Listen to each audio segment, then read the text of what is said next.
Item ಯಾವುದೇ ಇರಲಿ try ಮಾಡಿ Aachi chicken masala. Iran, Israel, America ಮಧ್ಯದ ಯುದ್ಧ 6ನೇ ದಿನಕ್ಕೆ ಕಾಲಿಟ್ಟಿದೆ.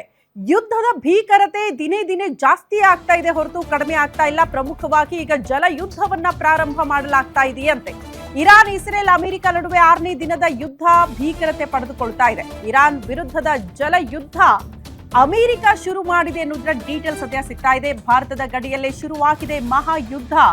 ಹಲವು ರಾಷ್ಟ್ರಗಳಿಗೆ ಎಫೆಕ್ಟ್ ಆಗಿತ್ತು, ಈಗ ಭಾರತದ ಗಡಿಯಲ್ಲೂ ಕೂಡ ಶುರುವಾಗಿದೆ. ಶ್ರೀಲಂಕಾದಲ್ಲಿದ್ದ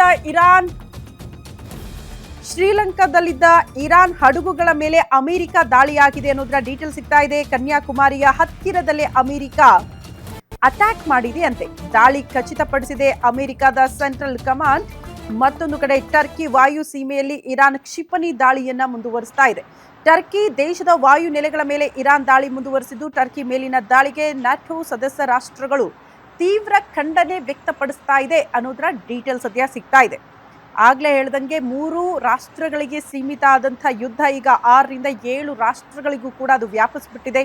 ಹಾಗಾಗಿ ಕ್ಷಣಕ್ಕೂ ಯುದ್ಧದ ಆತಂಕ ಜಾಸ್ತಿ ಆಗ್ತಾ ಇದೆ ಬೇರೆ ರಾಷ್ಟ್ರಗಳ ಆದಿಯಾಗಿ. ಪ್ರಮುಖವಾಗಿ ಭಾರತದ ಗಡಿಯಲ್ಲೂ ಕೂಡ ಈಗ ಅಟ್ಯಾಕ್ಗಳಾಗಿರೋದ್ರಿಂದ ಸಹಜವಾಗಿ ಆತಂಕ ಇದೆ. ಮತ್ತೊಂದು ಕಡೆ ಟರ್ಕಿ ಮೇಲೂ ಕೂಡ ದಾಳಿಯಾಗಿದೆಯಲ್ಲ, ಹಾಗಾಗಿ ನ್ಯಾಟೋ ಸದಸ್ಯ ರಾಷ್ಟ್ರಗಳು ಈ ವಿಚಾರಕ್ಕೆ ಸಂಬಂಧಪಟ್ಟಂತೆ ಖಂಡನೆ ವ್ಯಕ್ತಪಡಿಸ್ತಾ ಇದೆ ಅನ್ನೋದ್ರ ಡೀಟೇಲ್ಸ್ ಸದ್ಯ ಸಿಗ್ತಾ ಇದೆ.